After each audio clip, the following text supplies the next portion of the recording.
Kristen.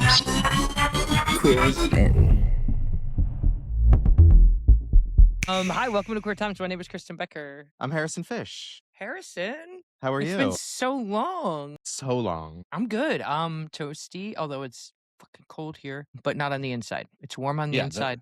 The power is back on. Yeah, P-Town got hit really hard with that winter storm. What was it like? The entire Cape got walloped, and it was, I gotta be honest with you, I feel like I feel so blessed. I don't know, like it wasn't easy, but it wasn't hard. I was very fortunate that, we were able to, I did learn how to take the glass front off of the gas fireplace at the Sass house so I could light the pilot that was not lit, which feels like Dangerous. a lesbian level up. Feels like a lesbian level up. We had a gas stove, we had a gas fireplace. We lost a few branches. We're going to have to repair some of our community garden that we planted. The bed got kind of messed up. But other than that, it was chilly. We had to move a mattress downstairs, but I don't know. I just, in the world, the state of the world right now, I've been finding it difficult to complain about my situation, Right. especially in this situation where there were so many people in town who didn't have a heat source, who, didn't have a way to cook food, who didn't have. So I feel very privileged. It was stressful for sure. Did I have to take a day and let my nervous system re-regulate? Because you're kind of on alert because you know that if you do run out of propane, there's going to be a situation. You do know that there something could fall on the roof. This is still hurricane force winds on frozen power lines all around you, right? So Jesus, yeah. there's a level of stress, but not of life or limb, and for me particularly, and I know that's not the case for everybody. So I don't know, I felt really privileged, and I've been thinking a lot about that lately, about privilege. And then you're like, I want to talk about how I hate men. I was like, wow, we're on the same path. No, I guess I didn't realize. I guess what a lot of people don't know about Provincetown, I grew up in Connecticut in the middle of the woods where everyone had oil heat. So not having heat during a power outage has never really dawned on me. But the thing about Provincetown is so many of the homes in Provincetown weren't winterized or summerized. They don't really have like heat or AC. And in the past 10, 15 years, a lot of people have been installing like mini splits for heat and for air conditioning. And that is electrics. I realize how many people in Provincetown weren't going to have power through this, or we're going to have heat through this. Yeah, we have mini splits in the Sass house as well. I'm going to put in, so, we had our big solar project. So we're definitely going to strive towards a backup battery. But and then additionally, I think I'm going to put a wood burning stove in my office. I think that if we have a front of the house lower level heat source and a back of the house lower level heat source that is not dependent on any government or a supplier, I can cut down a tree in an emergency. And humble brag, I have a chainsaw, I have an axe, I cosplay Survivor all the time. So I believe in you. Yeah. So, but there was definitely a lot of cleanup. The DPW did a great job. Everybody did a great job. People came from all over, but what was interesting, as something I've never thought about it, as someone who has survived many a storm, a lot of hurricanes in Louisiana, a lot of blizzards in Buffalo, like I don't come from places of calm weather. And there's always been people from other states coming to fix the electrical, etc. And this is the first time where I was like, I wonder if there's some rednecks who hate our kind who are here now fixing our electrical. Interesting. And I've never thought about that before. And part of it is paranoia, and I smoke a lot of weed. Part of it is the state of the country right now. But there was definitely this moment where I was like, I don't know if I want to be on y'all's radar, actually. Right. But thank you for getting the heat on. Hell yeah. Hopefully getting paid triple time or something is going to help you not have negative feelings towards us. So we survived the storm, and now it's onward and upward. Yeah, it's so crazy because we haven't spoken for about, we've spoken, but we haven't sat down to record for 2 weeks. And with the way the world is right now, it's like, where to even begin? Yeah, I mean, obviously there's bombing. I think I was actually thinking about this before. I was actually thinking about this before we recorded our podcast today. For once. No, I'm just kidding. Just that, I don't know. The war in Iran may have pushed me more to your side. Ooh. And I don't like saying that, but I am at a point where you can tell me that you voted for Trump because of immigration, that he's doing exactly what you wanted. You can tell me, then we started getting into, the economy, and you can tell me that you voted because the economy, but the economy's still kind of shit unless you're uber rich. You can tell me you voted for him, Epstein files. We still don't. And now we're at this place where we're like, okay, there was one core that we all kind of agreed on, and that was America first, no foreign entanglements. And we have now bombed like 7 different people, right? We've inserted We're our on our military, second regime change in a month. and it's not even halfway through the first. You know what I mean? Like, I really feel like at this point, if you are not vocally against this, even if you voted for it, now you're a fucking dummy. And it took me a long time to get here, Harrison. I know you've been saying this the whole time. Since 2016. But if you are a socially conservative, if you're just jerking off because Kansas is taking away driver's license from trans people, go fuck yourself. That's not that's yeah. So I just wanted to say that to you because I feel like I'm often like, no, Harrison, these people are people too.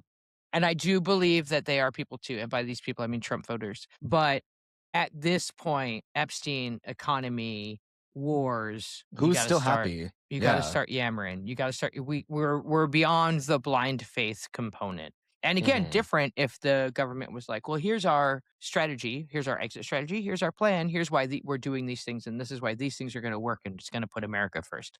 But we're not getting any of that. We're doing this, we're doing that, and fuck you if you don't like it. Right. Like, what do you think gas prices are going to be like in 2 weeks? I'm terrified because in 2 weeks, I'm supposed to go on a road trip. But and I the cost just tripled? Yeah, no, really. I have to go somewhere warm for a little. I haven't had a vacation since we have acquired the Sass house, so that's a few years now. Damn, yeah. And I need to just take a little time out. So I'm going south. I'm going to see friends and family and be around my kind of rednecks and go fishing and stuff. But yeah, I was just like, wow, you couldn't wait another 2 weeks. You couldn't give me just until April before you started bombing oil producers. Jesus. And then it's going to turn into what? Well, we got to drill, baby, drill, right? Like that's going to be the next thing is how do we fuck up our oceans even more? Anyway, let's not be a bummer today. Let's be happy today. Is that supposed to be the plan? I'm trying real hard to not be happy, but like to just be measured in my privilege and just be like, hey, like I'm not living in a tent and I'm not in a war zone. And how fucking blessed am I? No, I hear you. And agreed. And mostly I just want to hear you complain about boys. So what happened? Yeah, the past 2-3 weeks has radicalized me to a new extent, and I have a new laser focus on the overarching problem of the world that I've stumbled upon. Let me have a sip for this. I'm listening. And this is my thesis statement. Every single problem, every single bit of corruption, every bit of things not working well, capitalism, religion, misogyny, all of it is all because white men are never punished. Correct. But it goes so far back and also happens every day. It's like you look at the Confederacy, not punished. You look at slavery, not punished. You look at this past mid-century civil rights movement. What do you mean not punished? We should have made them raised give the up South. their slaves. We should have raised the South to the ground. And we could be continuing with that kind of mindset. I mean, look at Donald Trump is the epitome of the unpunished white man. Spoiled motherfucker. He should have been locked up and in jail since he was 25 years old if he was ever held accountable for a single thing he has done. He has stolen from thousands of people. He is fully corrupt. He's causing a war. Do you know how he pardoned all the... Yeah. Do you know how he pardoned all the January 6ers? Not punished. Do you know almost 40 of them are back in jail for other random things they've done? That's called keeping America safe, Harrison. Right. From petty theft to sexual assault of a minor. I was gonna say, I bet you out of those 40, at least 10 of them are a violent sexual crime against women. But let's make sure that trans women don't have a fucking driver's license. Right. And it's every aspect of men are unpunished and then allowed to reoffend over and over again. And it's also just it's fully our culture to allow white men to do whatever they want. Look at Epstein, look at January 6th, everything over and over again. The 2008 financial crisis. All of this should have had hundreds and hundreds and hundreds of white men in prison. All of these things. Now, and yet they're not. Now, would you say that was your catalyst the arrest of the Andrew formerly known as Prince? Or like would you call that accountability? Would you say that No. is It's that been 20 years that we've known Prince Andrew has done this. Mhm. And now that he's 85 years old? How old is he? I have no idea. A billion? You know what I mean? And it's the same thing with Trump. By the time, his plan is to not be here anymore. And I think that it's important. I think that when we start talking about this to people who are maybe somewhere in the middle, who don't see it from our perspective, I don't want to say don't quite understand. Something like the word patriarchy is such a trigger word, right? Like people are like, "Oh, this fucking feminazi," right? Like patriarchy is a trigger word. But I think it's important to know that what we mean by patriarchy is what you're talking about. A lack of accountability in a power structure that oppresses all others that aren't them. Right. That aren't them, right? And I think that it's really important that it is more about accountability than anything else, I think. I think it is more about, because you're right, how do you feel about spanking, Harrison? Like in a child way, not in a between two consenting adults way. Like, what are your thoughts on spanking a child? For me, it's never something that I've had to think about because I don't plan on ever having children. Were But you as a spanked? child, very infrequently, but I was. Right. Like maybe 3, 4 times in my life. With purpose. And I feel like there's just been, I know that seems like a weird angle to take, but just in this way of accountability and stuff like that, I feel like people have to be held accountable in ways that feel like accountability to them. Does that make sense? Feels like Yeah. it's one thing to be we keep trying to hold people accountable by shaming them or whatever, but when you're shameless, it doesn't matter. That's not accountability, right? So I think figuring out what accountability really is, it's not cancel culture. It is actually losing your job, right? Those are the different things. And I was just trying to think of how to hold shameless people accountable, number one. And number two, how accountability is kind of different for everyone. Like if my friend used to be like, "Oh, you really shouldn't spank children." I'm like, "Oh, that's fine as long as you've been doing timeouts since this kid was a baby." As long as they understand accountability, actions lead to. Exactly. If you have a kid that is a total, I'll be honest with you, I probably needed a couple spankings. I'm like, You yeah, weren't? what's that? No, I was. You were not. I Okay. was. Yeah. And I needed them. I didn't need all of them. And that's a fact. But I didn't need all of them. I didn't need them to come the way they came at me. Some of that shit was bullshit. But knowing who I was and the boundaries I like to push, I wasn't really someone you were going to talk out of a thing, right? So I don't know. I guess, sorry, that fell into a bit of a word salad, but just trying to talk about this accountability thing a little bit more. No, I hear you. And I agree with you to an extent, but sometimes it frustrates me. And I know I've talked about this before, where yes, accountability has to feel like accountability to the person who's being held accountable. But also sometimes that leads to things that I don't like. There's this trend right now on TikTok and I guess just straight dating culture in general, where women, if a man is treating them poorly or cheats on them, or it's because they're gay. A man cheats on you with a bunch of women, it's because they're gay. And I'm just like, no. That's a trend on TikTok. Well, I guess it's become this societal thing of if a man is bad, I don't know if they're oh, he must be gay, but it's oh, we're gonna call him gay to punish him. Because I was like, I don't know, I didn't realize that, because I'm always like, oh, if your husband or if your partner's treating you too well, they're probably gay. Exactly, the other way around. But I guess what all of this has led me to, and I feel with the Epstein files, with this war that's happening, I think we're all starting to realize that everything is so interconnected in a way that we didn't really think before. You mean a deep state? Are you saying there's a deep state, Not Harrison? a deep state, but the fact that the Epstein files have come out and like what we've been talking about with Israel for the past 2 or 3 years since that event in October, and how it's like really been thrust the forefront of our minds again. And then this separate thing of Epstein having this enormous like corrupt organization that is based around like the victimization of young girls.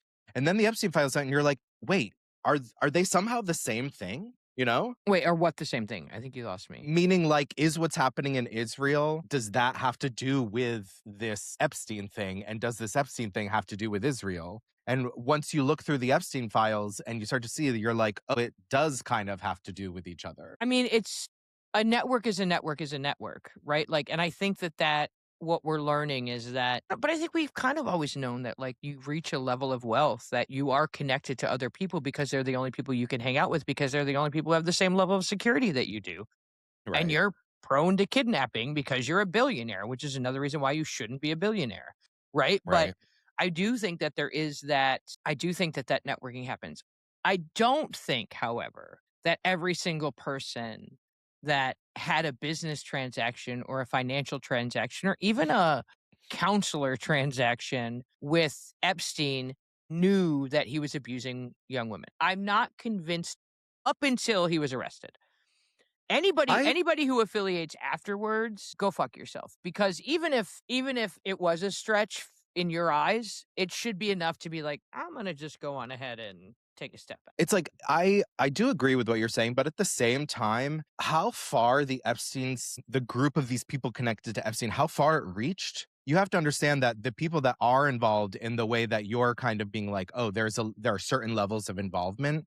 How do all of the people who were truly involved find out about it? They're like, I'm just saying he must have had to proposition 100 people to get 50 people involved, you know? Like, how did that one director know about all this without all the directors knowing about it? How did this one NBA owner know about it and get involved without all of the NBA? Just meaning like Well, he I think that had to have pedophiles can propositioned other people. I think that pedophiles can sense each other.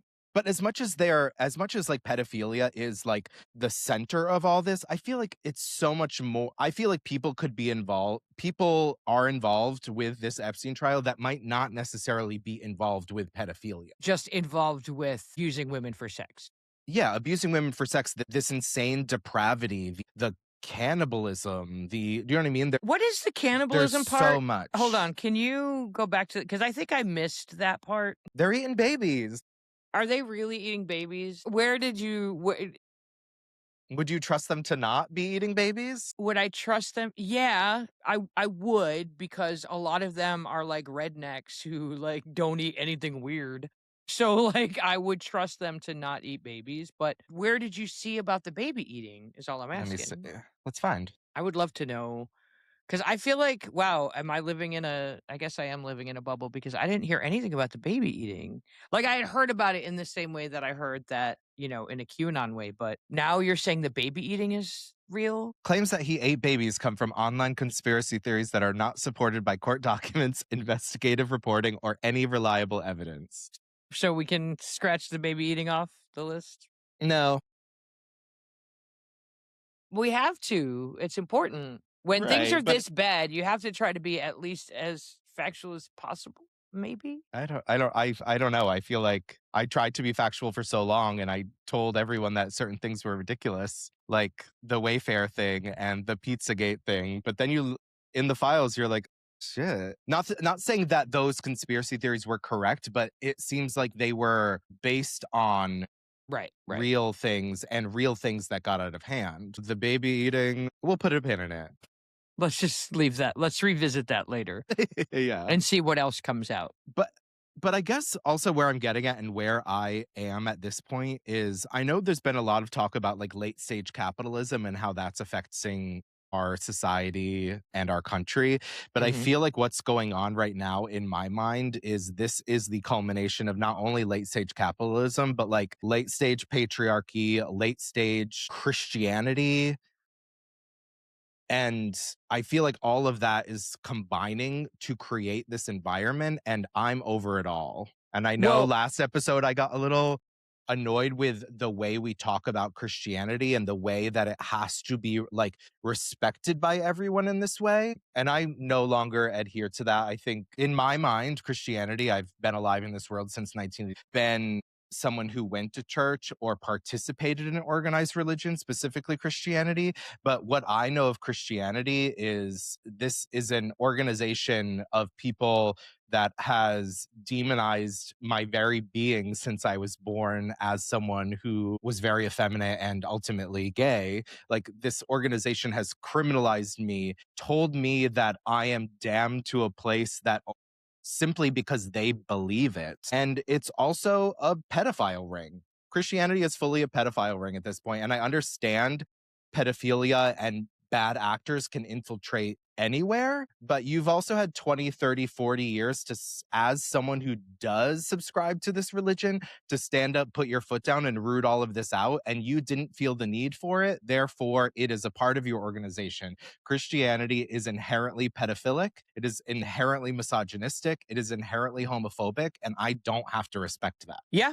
I mean, my first thought is you're correct. My second thought is there's been a bastardization of Christianity where I feel like it has been hijacked. But to your point, there have been multiple years since, I would say, since the mid 80s, where there could be a move towards becoming more the Christ likeness of it all, which is in the same vein that we were just talking about spanking. I always say that I'm really happy that I went to a Catholic school because I needed to be afraid of Jesus until I was old enough to start thinking rationally for myself about decisions and consequences and actions, right? And so, as someone who was raised very opposite of you, I was raised in a Catholic school my entire life, from kindergarten through a little bit of college, which was then a Methodist college.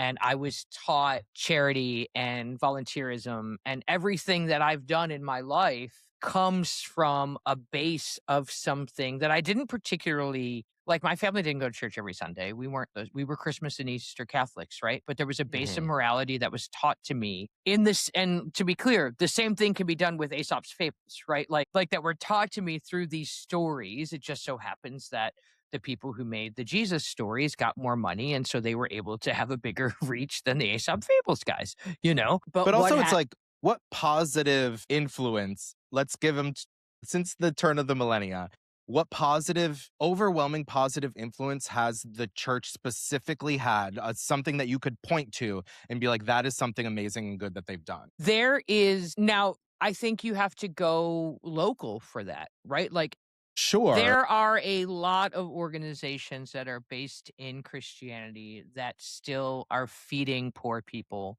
that are making sure that battered women have a place to go to, that work does still happen. Right, but how many of those can you guarantee that they are helping people even if they're gay? They're helping people even if they're not white. They're helping people even if they're not attached to their religion. The UUs, the MCCs, they exist. There is this conversion of Christianity and good work. The problem is, just like everything else, there is a very vocal minority that is using this for evil. I don't think it's a minority. I think it is. For every Joel Osteen, there's 1,000 small congregations that are doing good work in communities. Now, for every 1,000 small congregation that are doing good work in communities, there's probably 150 of them that hate gay people, right? And so, or maybe 500 of them that hate gay people. I think it just depends. The movement in the church is, I don't want to say stagnant, but I would say that the more that we as queer people came into our own, the more we left religious spaces, the more those spaces festered without us. And here we are. And I've believed that forever. I'm not saying that queer people should stay in spaces that hurt them. I'm saying we have to go start our own spaces where people who do believe can continue to believe and do good work. I disagree. I'm just not here to tell people that they shouldn't have their religion. I'm going to tell them that their religion is bad. And if they want, if they should, it's their job to reform it and make it good. I'm a 38-year-old American white gay person, and my life has been made exponentially and repeatedly worse because of religion. I Correct. spent my teens having my identity debated on fucking cable news. There are people who hate me simply because this fucking stupid book that was written by God 2,000 years ago tells them to. My rights are being taken away because they believe in Jesus or whatever, who cares, whatever it is. It is so ridiculous that my life has to be affected by this. And it is overwhelmingly negative. There are more people in the United States whose lives have been overwhelmingly made negative by religion, exponentially more than anyone who has had a positive impact by religion. And 99% of the people who say they have had a positive interaction with religion, what they take out of it that is positive is their superiority, their better thanness, their holier than thou-ness over other people. And they think that makes them good. This is all Jelly Roll's fault, isn't it? This is everything. Every fucking thing. Every fucking thing in the world right now is making me hate Christianity, men, religion in general. It's fucked up. And I'm at a point where if any organization, group, philosophy has homophobia, misogyny, patriarchy built into its very core, I don't understand why we all have to sit around and talk about how we can reform it. We can fucking stomp it into the ground. Here's my question. Why do you think religion and all Christianity, Judaism, everybody, why do you think? Why? Why is it so strong? Why is it so? Because this isn't just a Christian thing. This is religion as a whole across the globe. Why is it so powerful? It's strong and powerful because there's this idea that it can't be criticized. The entire Catholic Church was overrun with pedophiles 20 years ago. And where's the Catholic Church now? Fucking doing the same thing they've always done. No punishment, no reform.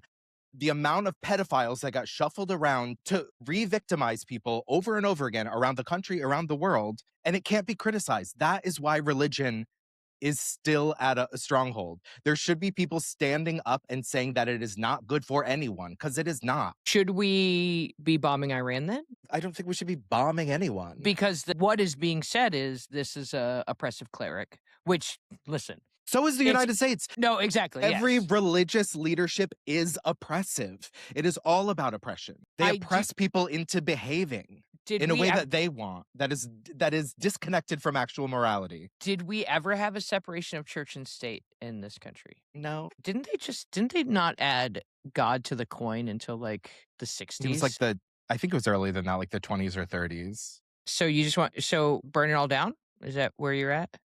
Well, you're in luck because leave your religion. It is not good for you. Everything you need is inside you. And if you want to call what's inside you God, then go for it. But he's not in that fucking church down the street. I think what is missing, and I think that what you're missing in that theory is the community. And I think that the more we become isolated, you're like, everything you need is inside of you. For some of us not. Some people really need community. Some people are more social than others. Some people really need that. And I think that when you have community without telling 5-year-olds that they're going to hell forever? Can you have community without that? I think you can, but have you built it? I have. But I think that that's an important factor is that the church is there. I mean, and they send missions to other countries and they're there to scoop you up when you are the most broken, to brainstorm you, right?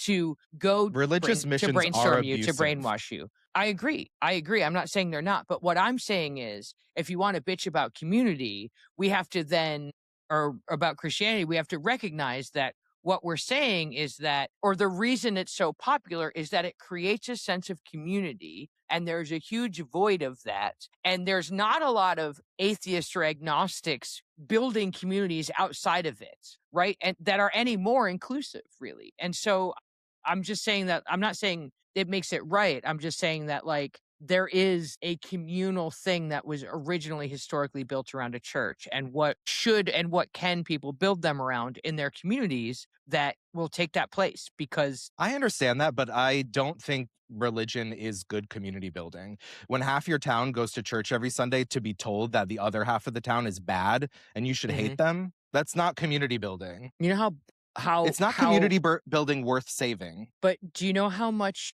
trauma bonding happens when you all get together and hate the same people at the same time? Oh, trust me, I do. It's the only reason I have friends. Okay, so we're just gonna call this episode "Fuck the Man," Yeah, but Harrison hates men. you are in luck because we are at the 250th anniversary of the US this year, Oh, 250. And great. do you know how old the average empire is, Harrison? 250? 50, baby. So for all of those points, and this is data, I don't know, this is what happens. We have had many empires over the history of the world, and they all live to be approximately 250 years old. So Mm. I think you're 100% correct that this is the last gasp of all of it. It's the last gasp of the patriarchy, it's the last gasp of the capitalism, and it's the last gasp of the religious right. And they know that. They Mm. know that, which is why they're grabbing onto as much power as humanly possible. And it's going to take more resistance, and it's going to take more of us working together. And it is also going to take Christians who do believe in loving their neighbor. And those people exist as well. There are the James Tallaricos of it all. And I know you hate that, but those people are going to have to be part of the newness. We Can just you name want, another one? Is there any other one you can name? I like Jay Baker a lot. Okay. I have been around the Reverend Lawrence Taylor. There are young, queer, not white. There are people in churches doing really hard work in those spaces. It's like, so while I do say, yes, it does suck that we've been oppressed, I also know trans pastors.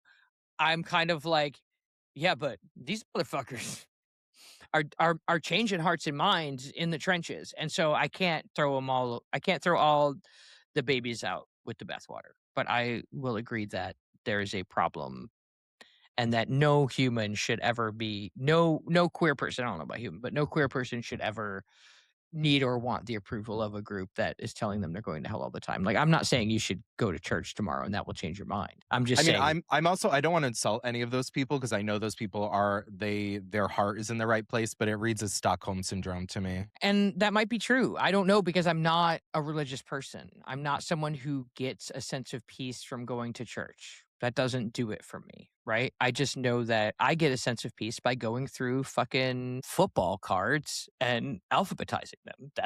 That's my church. I could do that for 2 hours and be really thoughtful in those 2 hours, right? But, There was another thing that happened over the week who hurt you? that What was his also name? It was the guy with the gorgeous body that gets towels from the gym, wasn't it? no, not this week. But basically, I don't want to get in trouble again because a lot of when I talked about this on the podcast in the past, I got people were mad on me on TikTok. But let's talk about heated rivalry. I Okay. mean, what really was like another nail in the coffin for me feeling this way about patriarchy, homophobia, misogyny was the Olympics that wrapped up last week or over the 2-week period. And there was a video inside the men's hockey locker room where Trump called them on the phone and he was like, I might even have to invite the women's team. And the team laughed like it was the funniest thing ever. These women who are much more awarded, much more decorated than these men ever will be. They've Who won the literally played. Olympics 8 years ago, and the men haven't done it for like 40 fucking years. Yeah. And also 4 years ago, the women got a silver Mhm. and men haven't gotten a medal in 40 years. Terrible. And meanwhile, But the women's team is playing other women. meanwhile, there is this pop culture phenomenon happening right now that is mostly made up of gay men or queer people in general and straight women who have watched this show. And I won't say anything about the show. If you love the show, it's a great show, whatever. But they have warped this fantasy of this television show into real life. And these people watch this television show of these hot hockey boys. And now they've created this fantasy that could even possibly come close to existing in real life. And they are buying tickets to hockey games and they're buying hockey jerseys. They're going to the boy aquarium. Meanwhile, money is being poured into men's hockey, and men's hockey players fucking hate you. Men's hockey players hate women. They hate gay people. And meanwhile, you're pouring money into their organization while they're on camera telling you they fucking hate you. Meanwhile, the Professional Women's Hockey League is struggling for viewers, doing its best to survive when there are actually real life queer people playing in that sport, but you hate them just as fucking much as the men's team because they're women. No notes. 10 out of 10. That's a great I'm clip. just so mad about Clip it fucking up. Clip it up. Put it everything. out. I'm mad about everything. That's okay. Are you going to get your period? I think I'm just like in a constant. It's about to happen for the last 20 years. I don't even know what would happen to you if you had to like live in a body that hasn't even had the benefit of medical studies for a century.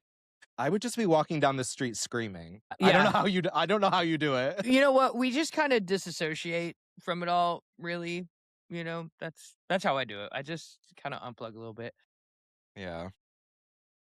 I just can't give them that much ownership. I agree with everything you just said, and it sucks because I used to really want to believe that hockey players were better than football players, like in this way that like, wow, it takes an extra level of discipline. Like hockey's you're I just had it in my brain that like hockey was that was probably my latent racism or something, right? But like Mhm. this idea that hockey was a harder sport and it took more out of people and there was a discipline with it that built character and all those things. And nah, just kind of a bunch of drunk rednecks too. So Yeah, it's also, I mean, it also doesn't benefit from the fact that it is also one of the whitest sports being played. correct.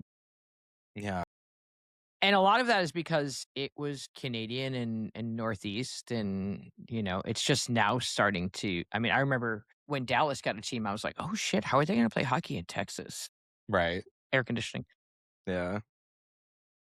All right, well, fuck them all. Can I What? just tell you the cherry on top of this shit Sunday? Yes, Every day I please. wake up and I open my phone to hear more news that the organization that owns the WNBA, which is essentially the NBA, wakes up and they're still fighting every day to not be the first women's sports organization in the world to pay their players a luxury rate. They're trying so hard to not be the first women's sports league in the world to make their players millionaires. So hard they don't want to do it. Inspiring generations of young women. You can't inspire God generations of fucking young. forbid. You can't inspire a generation of young women to like go and play sports when you need to inspire generations of young women to make babies because our birth rate is down. And that's the facts. Like that's really what we're talking about here. You can't have women going out playing sports. They got to make babies. Who is going to work?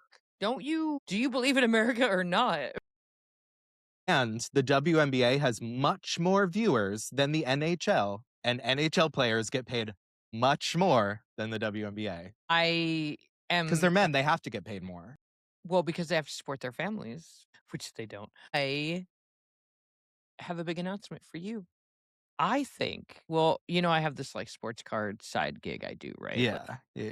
Well, I've been building up it started as a joke. It started as Mhm. can I be a douchey breaker? And like, Katie keeps saying that like I was like living in drag because was completely I would not say my gender at all. And they would call me dude, like just on voice alone, right? Like all you do is you see my hands and you hear my voice and that's it. Interesting. And the amount of people that call me bro, or because the culture is just so dude bro, right? Hmm. But I think I'm gonna pivot, and now that I know it really well, I'm gonna own my queerness, and I think I'm gonna go into breaking only women's sports stuff. I I thought love I thought that. you'd really like it. I have this theory that Okay, also, if people don't know what breaking is, you buy a bunch of cards and then you break open the packs, is essentially you the. buy boxes of cards. It's gambling. Mhm. It's internet gambling Mhm. for a market. The card market is insane right now. So basically, I would buy 4 or 5 different boxes of cards, and people for a price would say, "All right, if all 5 of those boxes were going to cost like $500, I'm going to buy my one team, whoever that is, and I'm going to get all the cards from that team from all of those boxes, and I'm going to pay $15 for that, and then I'm going to get all the cards from my team, and if I'm a collector, that's great, you know." Mhm. So doing that, and I've done it primarily with football. I did a little bit of college basketball. I did a lot of women's college basketball. And now I'm like, you know what? I kind of have this belief that the WNBA is like lesbian crypto. Like WNBA cards are like lesbian crypto, right? We're like, wow, this hasn't even popped off yet because there's no real way to own a stake in the WNBA. You can't invest in the WNBA, but you can invest in their cards. And Mhm. right now, a Paige Becker's parallel is $600 to $700 out of the box. Damn. Like, I'm sitting on a Caitlin Clark And I have one box actually from Caitlin Clark's rookie year that I won't open because in like 10 years, it'll be worth thousands of dollars on the off chance that There there's is a one in there. rookie in there. Yeah, yeah. So, anyway, that's all. It's just been something I've been leaning towards, and I did purchase the name Outer Cape cards, Mm. and we will eventually, I'll be, yeah, that'll be the next thing. Yeah. I just thought you'd appreciate that because I'm leaning into it as hard as I can in my own way. I love that. Yeah. I have this fantasy of starting a trading card brand that is all the tunnel fits from WNBA. Ooh, So it's like that's fun. fashion cards. That's fun. Oh, hey, Yeah.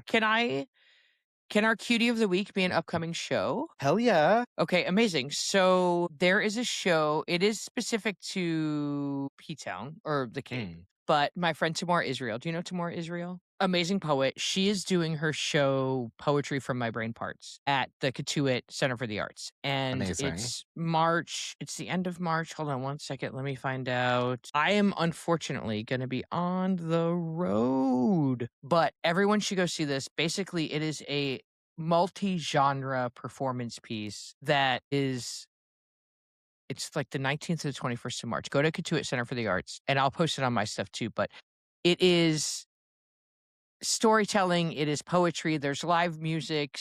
It's a really multidisciplinary artistic piece that I've seen as it's been kind of building and creating. And I spoke to Tamora the other day, and there's going to be live music to her poetry, and then there will be actors and performers and dancers kind of acting out the scenes behind her. And it's going to be this really all-encompassing artistic experience. And so everyone should go check that out. Poetry for My Brain Parts.